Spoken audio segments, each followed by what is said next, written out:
A bunch of guys went fishing one summer day, and at first, it didn't seem like any other day. They couldn't believe what they saw when they eventually pulled something out of the water that most clearly didn't belong there. Welcome to Amazing Truth Channel. Do not forget to subscribe and activate the bell button to receive all new. Now go to the story. In 2016, during the height of summer, a group of guys made the decision to go fishing. Cortland Brown, Lonnie Thompson, John Curdy, and Rob Gertie, John's brother, rounded out the ensemble. Rob was the one among these people who would prove to be the protagonist of this tale. The daring gang was fishing in the estuary known as Long Island Sound, which is thought to be around 63 feet, 19 meters deep. Because estuaries are the sites where river and ocean water combine, they are extremely unique environments. This combination of freshwater and saltwater creates a diverse and fruitful animal ecology. Numerous fish and bird species may be found in Long Island Sound. An estimated 170 kinds of fish are found in the region alone. In fact, Congress designated Long Island Sound as an estuary of national significance in 1987 due to its immense national value. Cortland, Lonnie, and the Curdy brothers were seasoned fishermen, having gone fishing on several occasions. This is a pleasant way to spend quality time with others and is an activity that is generally associated with guys. This group was quite ambitious. Therefore, their objective that day was not just to catch little fry, but also to catch a shark. The 4 shark species that are endemic to Long Island Sound are as follows: the smooth dogfish shark, spiny dogfish shark, brown shark, and sand tiger shark. But as the Sound joins the Atlantic Ocean, blue sharks, mako sharks, and even hammerhead sharks may be seen there as well.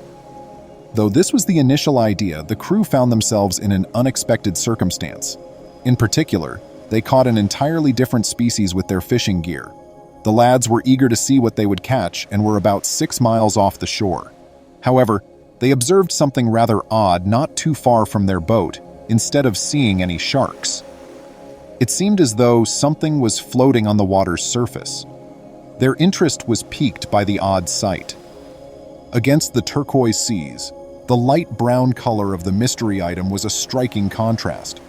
Rob couldn't believe what he saw when he finally grasped what it was. "Here's a freaking buck swimming out in the Long Island Sound," he said. The deer was extremely lucky to have avoided contact with any of the possible hazards present in the water. The reason the lads had traveled to that particular location was to go shark hunting. Although most shark species don't frequently eat deer, carnivorous creatures rarely resist their hunger pangs. The crew could observe, even from a distance, that the buck's main difficulty was swimming. No obvious wounds were there. Some of the guys pulled out their phones the moment they realized they were seeing something entirely unusual. This had to be captured on camera. But the gang also felt that they had to aid the animal. Regretfully, the water's temperature was only 58 degrees Fahrenheit, or 14 degrees Celsius, for the deer. It seemed to be locked in a potentially fatal predicament, circling around in circles. The boys could see that the poor animal was having difficulty staying afloat. Rob said, "You could see it shivering." In the hopes that it would be directed accurately enough to reach the buck, the men tossed a lifeline into the ocean. "Well, this is pretty unbelievable," Cortland said as the crew labored intently and succeeded in gently lassoing the lengthy rope around the deer's antlers. The boys began corralling the deer into the boat as soon as the rope around the 6-point buck's antlers appeared secure, taking care to ensure the animal was not harmed in the process. Rob said, "To make sure he was comfortable and we weren't pulling on him too hard, we used one of the boat cleats to tie him down." The boys' preference for gentleness caused the boat to move slowly, which sadly delayed their return to land. Things appeared to be going well as the squad set out to return to the beach. It wasn't fighting against the rope. Instead, it kept kicking, despite the guys' concerns for the buck.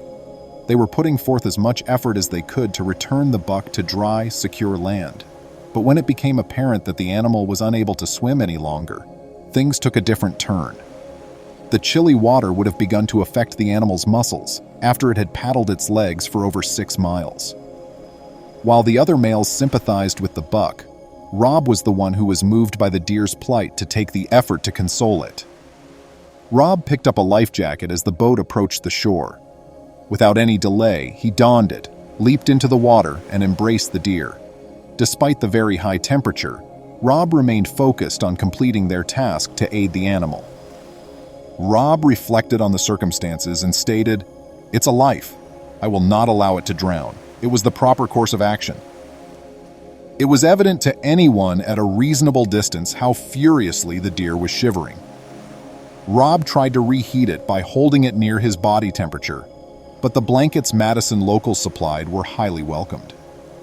The deer sat on the shore, curled up like a little kid, for hours on end. Luckily, locals on the beach had noticed the show by the time Rob and his friends arrived at the coast. A number of people had congregated nearby, intently observing the gathering. The beachgoers moved when they saw where Rob and the deer were. With their improvised safety gear in hand, they dashed over the beach into the ocean. To assist Rob and the deer in getting to the shore safely, others even used cardboard. In addition to the cardboard, a few individuals brought towels with the intention of warming the buck. The buck needed a while to heal, but everyone in the vicinity was understanding and willing to provide a hand.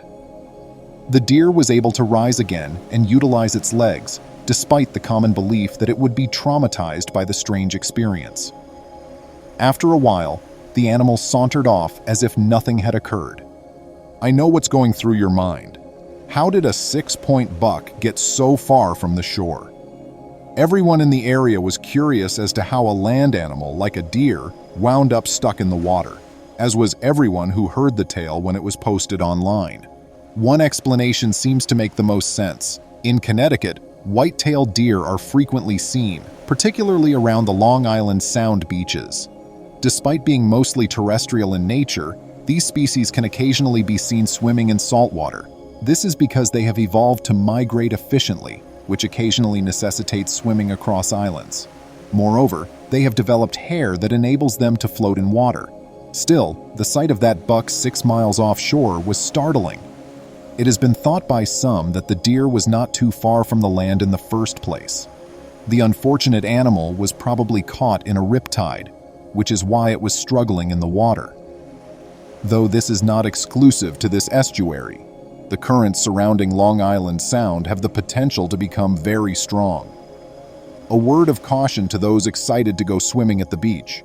Be careful not to venture too far from the coast, and keep an eye on the intensity of the currents. It's hardly a given that a bunch of fishermen will show up to lend you a hand. This tale demonstrates that it's not totally impossible, though. Following the entire incident, news got all over Connecticut. The tale became popular on the internet very quickly.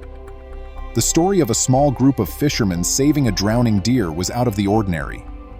Rob, John, Cortland, and Lonnie would always remember this incident. Did this tale astound you as much as it did me? If you like the story, surely the next video that's appearing on your screen will move you too. Don't forget to subscribe to the channel, give us a thumbs up, and activate the notification bell so you won't miss any of our next videos.